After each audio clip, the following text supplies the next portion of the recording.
Obviously, you guys have the cutback in the second half, but how much do you look back at that sequence at the end of the first half where David Ellis fumbles, they go back and they score? I mean, how much is that a turning point in the game, do you feel like?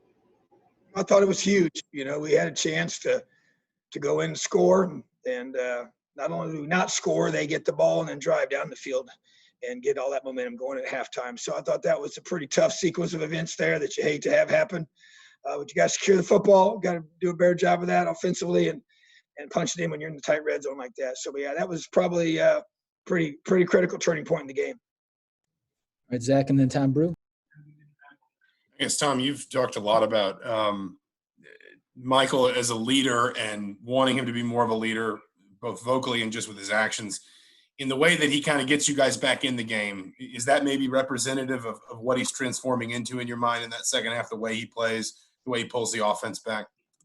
There's no question. And I think that's part of leadership. It's by your performance, and the way that you exude confidence to your teammates when they know that, as long as we got time on the clock and snaps to be played, that we got a chance, and so he shows tremendous poise, something we talked about for this game, knowing we're going to need it.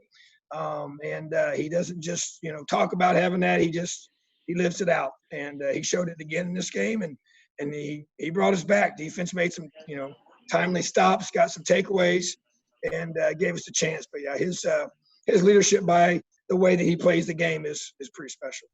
All right, Tom, and then Peegs. Tom, they had that stretch there late second quarter, and then, of course, the first drive in the second half where they scored on 4 straight drives of 75 or more. And it seemed like you got in the stretch there where you guys couldn't stop them at all.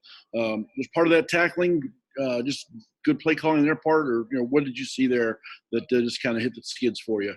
Yeah, I mean, the tackling was pretty apparent. I thought it was not good, and a lot of them were on Justin Fields. I mean, he's so strong and quick, and some of our best players consistently couldn't get him on the ground, which is disappointing and frustrating.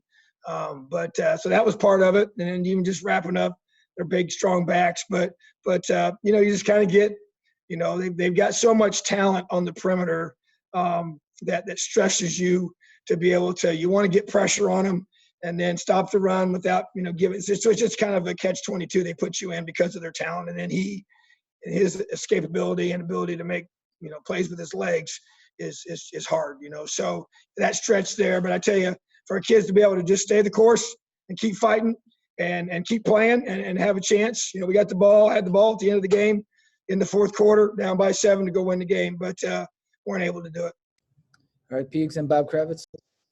Just to follow up on that, you're down 35-7, and you always say giving up that first drive as a touchdown in the second half is a killer, but you still fought back from that. Just that really speaks to your team's character, you think? Without question.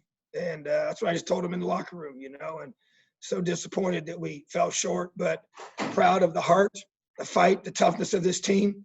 I didn't quit. I mean, I think you got a chance to see that they truly are special, and we just got to play better, and it's a really good football team we played. They're substantially elevated level of play compared to the other teams we've played so far, in so many different ways, So, but for our guys to be able to, get in that, put ourselves in that position, and obviously give them credit for making plays, but we continued to battle to the very, very end.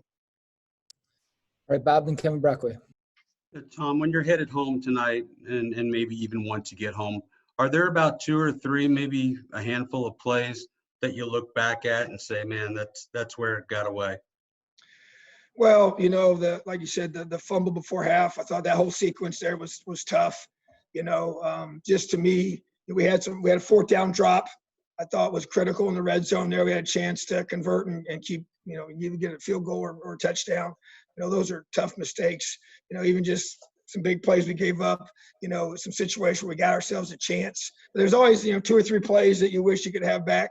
The pick six was tough, as well as Michael played. Michael did some awesome things, but you hate that. It's not a mistake he usually makes.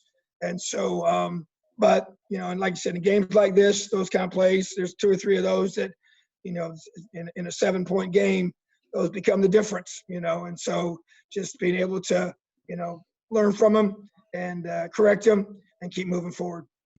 All right, Kevin, and then Greg Doyle. Yeah, Coach. Yeah, I think the run margin in the first half was 196 to -6. I mean, how much does a game like this underscore having to establish a little bit of a run game to take pressure off Mike, particularly, in the second half when he has to kind of pass the team back? Yeah, it's huge, and we've talked about it a lot. And I was concerned about our ability to run the ball against these guys, and it proved to be true. So, yeah, it's something we have to make a major priority. Got to get a whole lot better up front and do a better job running the football to take some pressure off our pass game. All right, Greg, then Olivia. Tom, hey, you talked about your team's heart and fight and all that, and that can be a backhanded compliment, not from you, but from other people like us, if we don't handle this the right way being you guys belonged in the game. Would you just the level of talent you guys have now compared to OSU and how you've closed the gap, would you mind expounding on how this was a fair fight? Well, I mean, obviously the score is what matters. And even though we had a deficit there, I thought the first half, with when getting the takeaways, if we could have got some momentum off of those and got some points, got some more points off of those, that would have been huge. And there's no question the gap has been closed. We're not there yet. They still have a lot of elite players that make it very, very challenging. But we're working hard to continue to close that, and that's part of recruiting. It's player development. And, since I've been here, we've never had a fourth quarter game with these guys. We played them well at times, even up to maybe even halfway through the third quarter my first year, but then it really got away from us in the fourth quarter quite a bit. But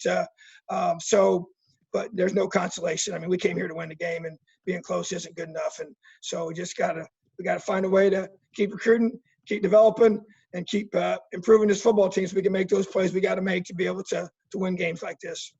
Thanks. Olivia, then Rabbi. Coach, you talk about player development. One player that's still trending upwards is Ty Freifogel. Can you explain to us what you think the world saw from him today on the big stage? Well, just the ability to fight for the football and make contested catches and just be big and strong and then run after catch, and just, there's a lot of hand fighting going on between the DBs and the receivers. It happens on both, happens with us on defense and them on defense and, those kind of things. And he just got so much body control. And, some guys have a knack for that, and he does. He really understands how to track the ball and just comes up with big plays. And they really had a hard time stopping him for sure. So he's a special player. And we got several on offense. And I'm just excited for him to be able to be playing at this high of a level. And to me, we just got to continue to keep growing and keep building and just keep moving forward as a football team. All right, Rabbi, and then we'll close with Jim Coyle. Hey, Coach, what do you think you guys have shown the country through these first 5 weeks, the wins you've gotten and going toe-to-toe on the road with the team that's number 3 in the country? Well, I mean, people have their opinions, and, you see all the different stuff, and people kind of act like that, we kind of, whatever, these first few games, and didn't think we belonged on the same field with Ohio State. And I obviously didn't agree with that, but until you prove it on the field, it doesn't really matter what I think. So, I think we're showing that we're a good football team. And I think we're a really good football team. We're still not where we need to be yet, and got some key guys that weren't able to play today. And hopefully we can get them back here in the near future. And just to me, it's about continuing to show and prove on the field that we're one of the top programs in the Big Ten. And we haven't been that way in the past for a long time. And that's our goal. That's how we want to be. And that's how I believe we're getting closer and closer all the time. Jim, last one for Tom.